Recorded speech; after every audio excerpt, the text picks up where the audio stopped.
David Lean was born in 1908 in Croydon, into a quiet Quaker household where filmmaking was not considered a serious ambition. Yet from an early age, he was fascinated not by performance, but by structure. Not by applause, but by control. He entered the British film industry in the 1920s at the lowest rung, working as a clapper boy at Gaumont British Studios. But it was in the editing room where he found his education.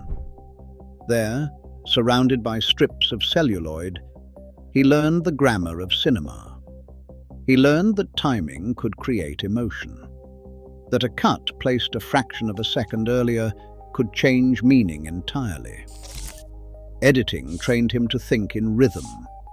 It also trained him to trust the audience's eye, to believe that viewers could feel tension without being told how to feel. When he moved into directing during the Second World War, British cinema was restrained and literary. His early films reflected that discipline. Brief Encounter in 1945 remains one of the most delicate romantic dramas ever made. A railway platform, steam rising in soft light. Two people bound by duty, unable to choose desire. Lean allowed silence and composition to carry heartbreak.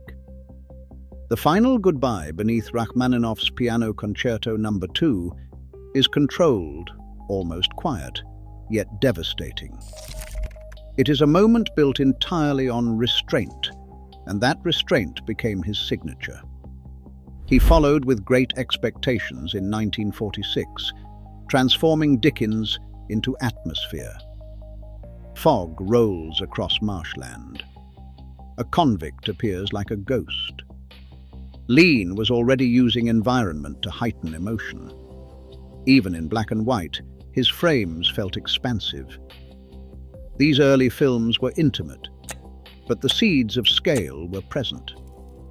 He understood that mood could be sculpted through light and shadow long before he ever touched a desert or a battlefield. Then, in the late 1950s, the horizon opened. With The Bridge on the River Kwai in 1957, Lean stepped fully into epic cinema. Set during the Second World War, the story centers on pride and obsession within a prisoner of war camp. Alec Guinness's Colonel Nicholson becomes fixated on building a perfect bridge for the enemy.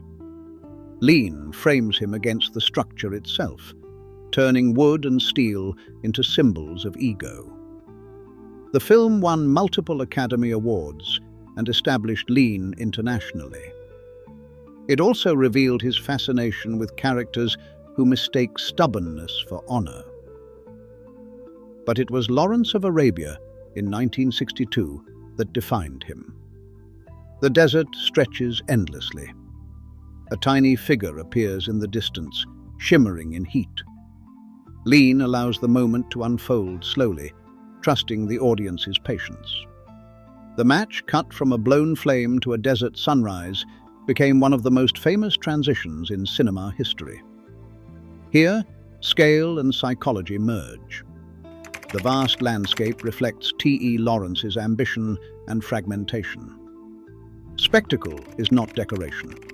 It is character. Lean's camera does not rush to action. It studies isolation, power, and identity as if they were physical forces. In 1965, Dr. Zhivago replaced sand with snow.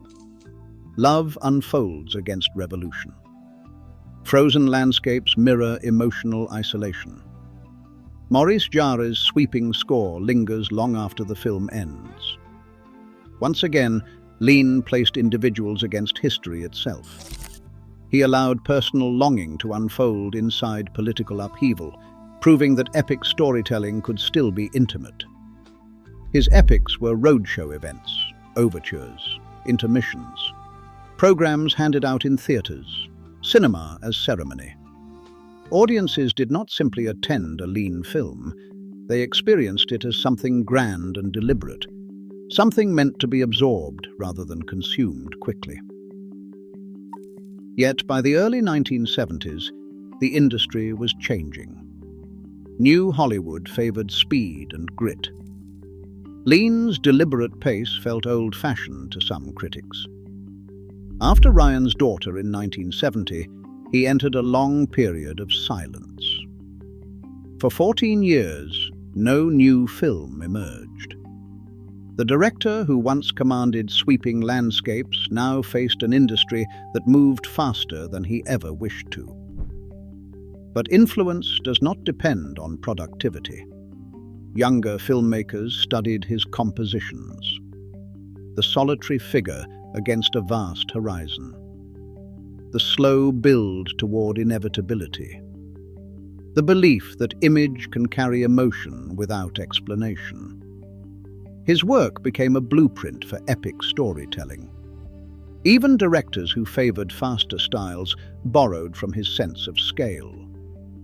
In 1984, Lean returned with A Passage to India. The film revisited themes of empire and misunderstanding, using landscape once again as psychological terrain. It would be his final work. Though quieter than his earlier epics, it carried the same confidence in structure and atmosphere. When David Lean died in 1991, he left behind fewer films than many of his contemporaries. But each one felt monumental, not merely because of size, but because of conviction. He proved that spectacle must serve emotion, that patience can create power, that the largest canvas still depends on the smallest human truth. David Lean began in the cutting room, learning how fragments become meaning. He ended as one of cinema's greatest architects of scale. And in between, he showed the world that a single human figure, placed against the vastness of history, can feel eternal.